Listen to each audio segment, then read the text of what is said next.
Assalamualaikum warahmatullahi wabarakatuh. Saya Muhammad Rafi, saya adalah mahasiswa dari UTU PPJJ Bogor dengan nomor induk mahasiswa 05111106993. Di sini saya akan menjabarkan atau menjelaskan atau memaparkan atau mengerjakan juga tugas 3 yaitu dari pemrograman berbasis desktop. Pada tugas 3 kali ini saya diberikan tugas yaitu untuk membuat pemrograman berbasis objek. Studi kasusnya adalah manajemen restoran. Nah, di sini ada bentuk-bentuk untuk petunjuk pengerjaan tugasnya. Yang pertama adalah buatlah sebuah kelas abstrak menu item yang akan menjadi kelas dasar untuk semua menu item dalam restoran. Kelas ini harus memiliki atribut nama string, harga, label, dan kategori, yaitu string juga. Definisi kode abstrak tampilan menu yang digunakan untuk menampilkan informasi tentang diskon tentang item menu. Buatlah tiga tulisan menu item, makanan, minuman, dan diskon. Juga buat kelas menu yang akan digunakan untuk mengelola semua item menu dan restoran. Dan kelas ini harus memiliki atribut berupa release untuk menyimpan semua item menu. Buatlah kelas pesanan yang akan digunakan untuk mencatat pelanggan. Kelas ini harus memiliki atribut berupa release untuk menyimpan item-item yang dipesan oleh pelanggan. Implementasikan konsep inheritance yang ada antara kelas-kelas ini. Mengimplementasikan konsep encapsulation yang membatasi akses atribut-atribut kelas. Pengenaan exception jika terjadi. Oke, program harus memiliki menu utama yang memperkenalkan pengguna untuk menambahkan item baru dan lain-lain. Oke, di sini mungkin saya akan langsung mulai menjelaskan dari hasil tugas yang telah saya kerjakan ya.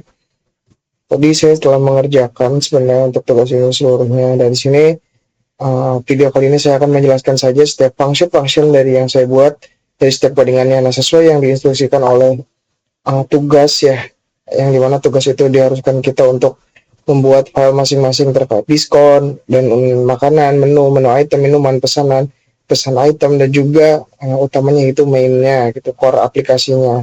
Oke, mungkin di sini saya akan mulai menjelaskan saja bagaimana setiap codingannya berfungsi terhadap membangun satu aplikasi pemrograman gitu ya. Oke.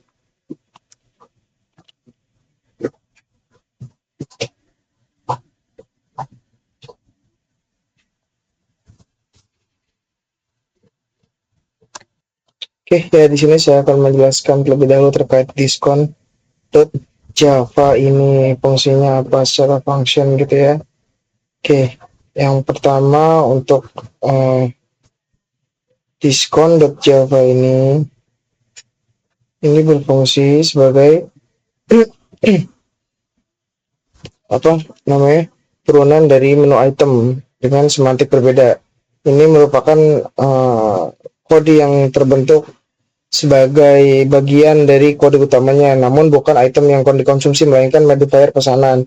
Jadi ketika nanti menu itemnya berapa dipilih, nah itu akan di diskon.java ini akan memodify dari hasil pesanan si pelanggan. Nah, diskon Java ini memiliki atribut persen yaitu double dan harga tetap 0,0. Konstruktornya adalah super dalam kurung nama 0,0 dan juga kutip-kutip diskon. Tampilan menunya juga menampilkan format nama dikurangi diskon X persen. Didesain agar dimasukkan ke data menu dan dapat dideteksi via instance of di pesanan. Turunan dari menu item. Nah, ini turunannya adalah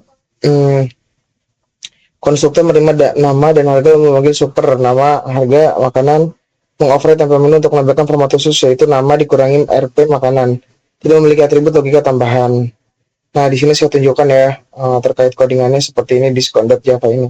Jadi dia itu hanya sebagai transformer ya, bisa dibilang, atau override dari nanti menu item. Jadi ketika nanti pelanggan menginput menu di menu item ini adalah function untuk aplikasinya yang dimana menu item ini nanti berperan sebagai ketika si pelanggan ingin memasukkan menu-menu itemnya gitu ya di aplikasi atau di HP-nya atau di desktopnya gitu.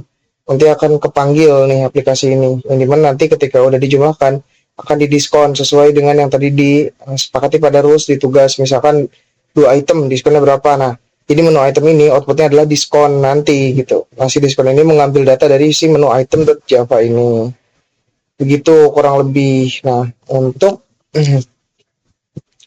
menu item ini itu adalah kelas abstrak sebagai base class atau base class untuk seluruh item menu. Jadi si menu item.java ini mendefinisikan atribut umum seperti nama, harga, kategori, dan mode abstrak tampilan menu. Nah, menu item.java ini memaksa kelas turunan untuk mengimplementasikan cara menampilkan dirinya. Juga menerapkan prinsip abstraction and polymorphism Menu item adalah abstract base class yang mendefinisikan spesifikasi umum dari semua item menu. Atribut dari menu item Java ini biasanya adalah nama, harga, dan kategori. Nah, nama, harga, dan kategori ini bersifat protected ya, agar dapat diakses turunan. Metode yang digunakan terkait menu item ini adalah getter. Untuk kegiatan, untuk ketiga atribut. Ketiga atribut yang mana nih? Nah, itu yang nama, harga, dan kategori. Juga untuk si menu item Java ini, dia memiliki metode abstrak, yaitu memaksa setiap kelas agar memaksa setiap subclass agar mengimplementasikan cara menampilkan dirinya. Tujuan dari menu item ini adalah untuk menerapkan polymorphism dan juga menyediakan kerangka konsisten untuk hierarki kelas menu, seperti itu ya kurang lebih. Selanjutnya adalah sebelum ke main kita kenalin dulu deh. Makanan.java. Nah, si makanan.java ini memang hubungannya adalah dengan tampilan gitu ya, tampilan atau makanan yang akan bisa dipesan di restoran tersebut, yaitu menggunakan makanan.java ini.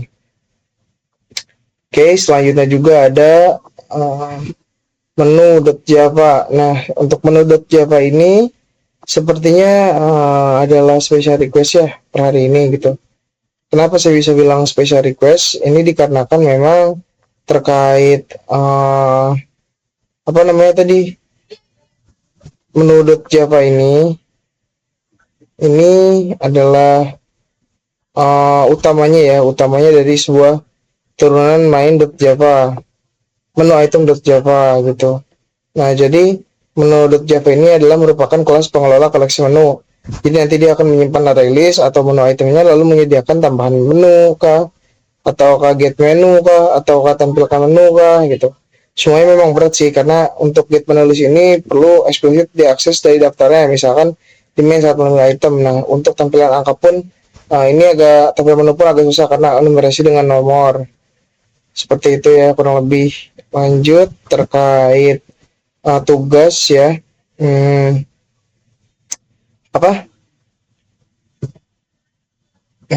Izin terkait tugas itu selanjutnya adalah pesanan.java. Nah, pesanan.java ini adalah kode dibuat untuk memesan ya, pesan makanan.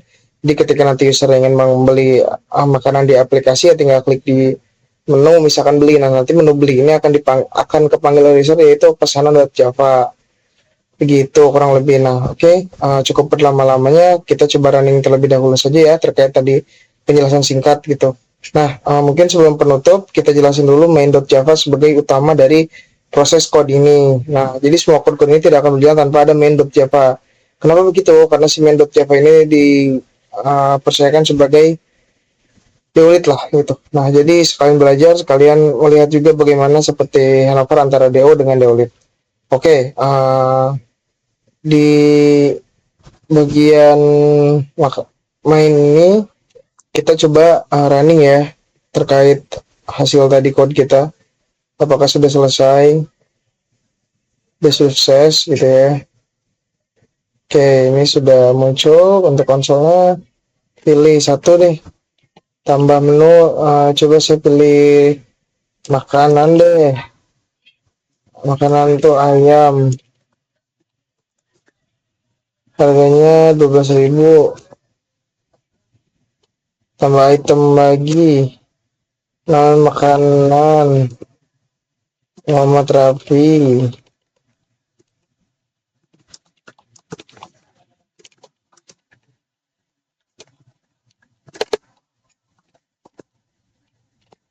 Harganya 13.000. Oke. Ya, bagus itu.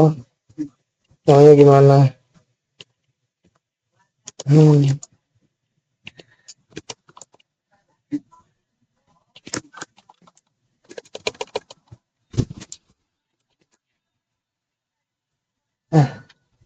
Jauh kalau misalkan untuk